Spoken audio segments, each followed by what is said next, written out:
নমস্কাৰ আজি হৈছে 10 ফেব্ৰুৱাৰী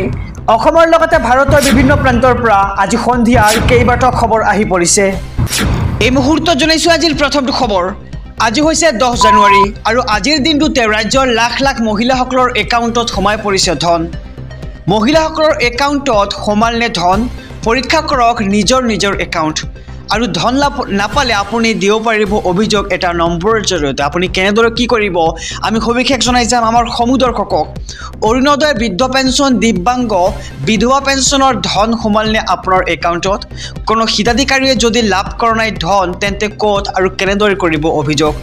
চৰকাৰে এইসমূহ আঁচনিৰ বাবে ব্যয় কৰিছে 387 কোটিতকৈ অধিক টকা আৰু চৰকাৰে ইতিমধ্যে মুকলি কৰি ৰাখিছে এটা বিশেষ হেল্পলাইন নম্বৰ আৰু চৰকাৰে মুকলি কৰি ৰখা হেল্পলাইন নম্বৰ জৰিয়তে আপুনি লাভ কৰিব বিশেষ সুবিধা লিখি লওক এইটো হেল্পলাইন নম্বৰটো হৈছে 036122370054 আৰু এটা ফোন কৰিলে আপুনি লাভ কৰিব চৰকাৰী ধন আৰু বিশেষ সুবিধা নতুনকৈ অৰুণোদয় আঁচনি লাভ কৰা হিতাধিকাৰীৰ একাউণ্টত জমা হ'ব ধন আৰু প্ৰতিগৰাকী হিতাধিকাৰীৰ একাউণ্টত ধন জমা হোৱাটো নিশ্চিত কৰিছে চৰকাৰে বৃদ্ধ পেঞ্চন লাভ কৰা হিতাধিকাৰীৰ একাউণ্টত জমা হ'ব ধন আৰু দিব্যাংগ আঁচনিৰ ধন জমা হৈছে আজিৰ দিনটোত একাউণ্টত আৰু ডিবিটি যোগে হিতাধিকাৰীয়ে লাভ কৰিছে এই ধন এই মুহূৰ্তত জনাইছো আজিৰ দ্বিতীয় নম্বৰ খবৰটো কঠোৰ নিৰ্দেশনা শিক্ষক শিক্ষয়িত্ৰীয়ে শ্ৰেণীকোঠাত নিব নোৱাৰিব মোবাইল শিক্ষক শিক্ষয়িত্ৰীলৈ বিদ্যালয়ৰ পৰা পৰিদৰ্শকৰ কঠোৰ নিৰ্দেশনা শিক্ষক শিক্ষয়িত্ৰীয়ে শ্ৰেণীকোঠাত নিব নোৱাৰিব মোবাইল ফোন শ্ৰেণীকোঠাত মোবাইল ফোন ব্যৱহাৰৰ বাবে ল'ব লাগিব অনুমতি এই মুহূৰ্তৰ খবৰ আমি জনাই যাম আমাৰ সমুদৰ্শকক বহু শিক্ষকে ব্যক্তিগত কাৰণত শ্ৰেণীকোঠালৈ নিয়ে মোবাইল ফোন আৰু ব্যক্তিগত কাৰণত শিক্ষকৰ মোবাইল ফোন ব্যৱহাৰে বিনষ্ট কৰে শৈক্ষিক পৰিৱেশ আৰু শিক্ষা সম্বন্ধীয় কামৰ বাহিৰে আন কামত শ্ৰেণীকোঠাত মোবাইল ব্যৱহাৰ কৰিব নোৱাৰিব কোনো শিক্ষকে LPME MB high school higher secondary স্কুলৰ শিক্ষক শিক্ষয়িত্ৰীয়ে মানিব লাগিব এই নিয়ম আৰু শিক্ষক শিক্ষয়িত্ৰীলৈ বিদ্যালয়ৰ পৰিদৰ্শকৰ কঠোৰ নিৰ্দেশনা আৰু শিক্ষক শিক্ষয়িত্ৰীয়ে এতিয়াৰ পৰা শ্ৰেণীকোঠাত নিব নোৱাৰিব নিজৰ মোবাইল ফোনটো আৰু শ্ৰেণীকোঠাত মোবাইল ফোন ব্যৱহাৰৰ বাবে ল'ব লাগিব এতিয়াৰ পৰা অনুমতি এই মুহূৰ্তত জনাইছো আজিৰ তৃতীয় নম্বৰ খবৰটো আধাৰ কাৰ্ড আপডেট নকৰিলে কৰিব নোৱাৰিব ধনৰ লেনদেন আধাৰ কাৰ্ড আপডেট নকৰিলে আপুনি কৰিব নোৱাৰিব ধনৰ লেনদেন নাপাব চৰকাৰী আঁচনিৰ কোনো সুবিধা নিষ্ক্ৰিয় হৈ যাব পাৰে ক্ৰেডিট আৰু ডেবিট কাৰ্ড এই মুহূৰ্তৰ খবৰ আমি জনাই যাম SB অসম মিডিয়াৰ সমুদৰ্শকক আধাৰ আপডেট নকৰিলে অনলাইন যোগে ধনৰ লেনদেন কৰিব নোৱাৰিব আপুনি ফেব্ৰুৱাৰী মাহৰ ভিতৰত আধাৰ কাৰ্ডৰ গৰাকীয়ে কৰিব লাগিব বিশেষ কাম 10 বছৰ পুৰণি আধাৰ কাৰ্ড আপডেট কৰিব লাগিব আধাৰ কাৰ্ডৰ গৰাকীয়ে আৰু আধাৰ কাৰ্ডৰ গৰাকীলৈ UIDAI নতুন নিৰ্দেশনা আধাৰ কাৰ্ড আপডেট নকৰি ভৰিবলগীয়া হ'ব পাৰে আপুনি জৰিমনা আৰু আধাৰ কাৰ্ড আপডেট কৰিবলৈ জমা দিব লাগিব নথিপত্ৰ PAN card passport driving licence বিজুলী বিল ৰেচন কাৰ্ডৰ লগতে ভোটাৰ কাৰ্ড বেংকৰ পাছবুক জমা দিব লাগিব আধাৰ কাৰ্ডৰ গৰাকীয়ে আৰু আধাৰ কাৰ্ড আপডেট কৰিবলৈ লগইন কৰক UIDAI অফিচিয়েল ৱেবছাইটত আহিছো পৰৱৰ্তী খবৰৰ মাজলৈ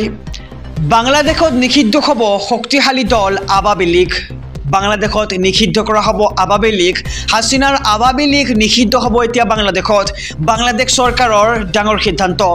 বাংলাদেশ চৰকাৰৰ উপদেষ্টা আফিজ মেহমুদ ভূঁইয়াৰ ডাঙৰ ঘোষণা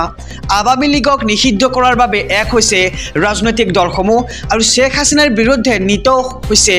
বাংলাদেশত প্ৰতিবাদ আৰু শেহতীয়াভাৱে বংগবন্ধুৰ ঘৰ পৰ্যন্ত জ্বলাই দিছিল প্ৰতিবাদকাৰীসকলে আৰু বাংলাদেশত নিষিদ্ধ কৰা হ'ব এতিয়া শক্তিশালী সংগঠন আৱামী লীগ যিটো শেখ হাসিনাৰ আদেশত চলিছিল আৰু হাসিনাৰ আৱামী লীগ নিষিদ্ধ হ'ব এতিয়া বাংলাদেশ চৰকাৰৰ এই ডাঙৰ সিদ্ধান্ত আৰু বাংলাদেশ চৰকাৰৰ উপদেষ্টা আফিজ মেহমুদ ভূঁইয়াৰ এই ডাঙৰ ঘোষণা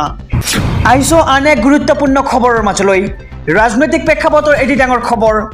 দিল্লীত বিজেপি চৰকাৰৰ বাবে প্ৰত্যাহ্বান হৈ পৰিব নেকি এই 5বিধ নিৰ্বাচনী প্ৰতিশ্ৰুতি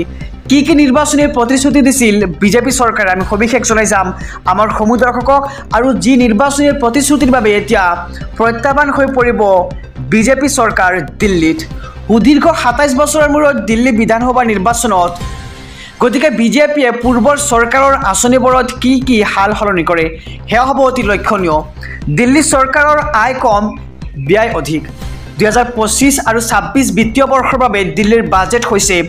৭৬,০০০ কোটি টকা আৰু ইয়াত শিক্ষাৰ ক্ষেত্ৰত সৰ্বাধিক ব্যয় হৈছে ১৬,৩৯৬ কোটি টকা নিৰ্ধাৰণ কৰা হৈছে আৰু আনহাতে গৃহ নিৰ্মাণ আৰু নগৰ উন্নয়নৰ বাবে ৯,৮০০ কোটি, স্বাস্থ্য সেৱাৰ বাবে ৮,৬৮৫ কোটি আৰু পৰিবহণৰ বাবে ৭,৪৭০ কোটি টকা আবণ্টন দিয়া হৈছে। এনে পৰিস্থিতিত বিজেপিৰ প্ৰতিশ্ৰুতি পূৰণৰ বাবে আয় বৃদ্ধি কৰাটো কঠিন হ'ব। লগতে বিনামূলীয়া আঁচনি আৰু মাহেকীয়া পেঞ্চনৰ বোজা বৃদ্ধি হৈছে। এতিয়া দিল্লীত প্ৰতিমাহে মহিলাসকলক ২৫০০ টকা দিয়াৰ প্ৰতিশ্ৰুতি পূৰণৰ বাবে প্ৰায় ১১,০০০ কোটি টকা ব্যয় কৰা বুলি অনুমান কৰা হৈছে ইতিমধ্যে। আৰু নিৰ্বাচন আয়োগৰ প্ৰতিবেদন অনুসৰি দিল্লীত প্ৰায় ২৪.৫ লাখ বৃদ্ধ লোক আছে আৰু যাৰ বয়স ৬০ বছৰৰ অধিক। তেওঁলোকক ২৫০০ৰ পৰা ৩,০০০ টকাৰ মাহিলী পেঞ্চন দিয়াৰ প্ৰতিশ্ৰুতি দিয়া হৈছে ইতিমধ্যে আৰু তেওঁলোকৰ মাহিলী পেঞ্চনৰ বাবেও ৪,১০০ কোটি টকা ব্যয় হোৱাৰ আনুমানিক হিচাপ কৰা হৈছে। ইয়াৰ লগতে বিনামূলীয়া বিদ্যুৎ আৰু পানী আঁচনি অব্যাহত ৰাখিবলৈ প্ৰায় ১১,০০০ কোটি টকাৰ প্ৰয়োজন হ'ব। লগতে ৫০০ টকাত গেছ চিলিণ্ডাৰ আৰু হোলী আৰু দীপাৱলীত বিনামূলীয়াকৈ দিয়াৰ প্ৰস্তাৱেও চৰকাৰী বাজেটত বৃদ্ধি কৰিব। আৰু কেজিৰ পৰা LPGলৈ বিনামূলীয়া শিক্ষা, এয়া এক প্ৰতিশ্ৰুতি আছিল বিজেপিৰ নিৰ্বাচনী দাবীত উল্লেখ কৰিছে যে কেজিৰ পৰা PGলৈ বিনামূলীয়া শিক্ষা প্ৰদান কৰা হ'ব আৰু বিজেপিয়ে ২০২৬ চনৰ ভিতৰত ৩খন নতুন মহাবিদ্যালয় মুকলি কৰাৰ বাবে প্ৰতিযোগিতামূলক পৰীক্ষাত অৱতীৰ্ণ হোৱা ছাত্ৰ ছাত্ৰীক ১৫,০০০ টকাৰ সাহায্য প্ৰদান কৰাৰ প্ৰতিশ্ৰুতিও দিয়ে। ইয়াৰ সমান্তৰালকৈ কাৰিকৰী শিক্ষা গ্ৰহণ কৰা অনুসূচিত জাতি আৰু অনুসূচিত জনজাতিৰ ছাত্ৰ ছাত্ৰীক প্ৰতিমাহে ১,০০০ টকা দিয়াৰ প্ৰতিশ্ৰুতি দিয়া হৈছে। লগতে পানী, মাটি আৰু বায়ু পৰিষ্কাৰ কৰাৰ প্ৰতিশ্ৰুতি দিয়া হৈছিল। দিল্লীত ভাৰতীয় জনতা পাৰ্টীয়ে ৩ বছৰত যমুনা পৰিষ্কাৰ কৰি নদীৰ পাৰ নিৰ্মাণ কৰাৰ প্ৰতিশ্ৰুতি দিয়ে। বিগত কেইবছৰমানৰ পৰা যমুনা নদী পৰিষ্কাৰ কৰাৰ বাবে প্ৰায় ৮,০০০ কোটি টকা ব্যয় হৈছে। ইয়াৰ উপৰিও ৩ বছৰত লেণ্ডফিল পৰিষ্কাৰ কৰাৰ প্ৰতিশ্ৰুতিও দিছে। ইয়াৰ উপৰিও দিল্লীৰ বতাহ পৰিষ্কাৰ কৰাৰ বাবেও পদক্ষেপ গ্ৰহণ কৰা হ'ব। লগতে পৰিবহণ আৰু স্বাস্থ্য বিষয়ৰ ওপৰতো প্ৰতিশ্ৰুতি দিয়া হৈছিল দিল্লীবাসীক। বিজেপিয়ে দিল্লীত প্ৰায় ১৩,০০০ ই-বাছ চলোৱাৰ প্ৰতিশ্ৰুতি দিছে। ইয়াৰ বাবে ২০,০০০ কোটি টকাৰ প্ৰয়োজন হ'ব। দিল্লীৰ আশে-পাশে ৬৫,০০০ কোটি টকাৰ ঘাইপথ নিৰ্মাণ কৰা হ'ব। মেট্ৰ' সম্প্ৰসাৰণৰ বাবেও প্ৰয়োজন হৈছে ২,০০৭ কোটি টকা আৰু দিল্লী চৰকাৰে পূৰ্বৰ বাজেটৰ তুলনাত পথ উন্নয়নৰ ব্যয় হ্ৰাস কৰিছে।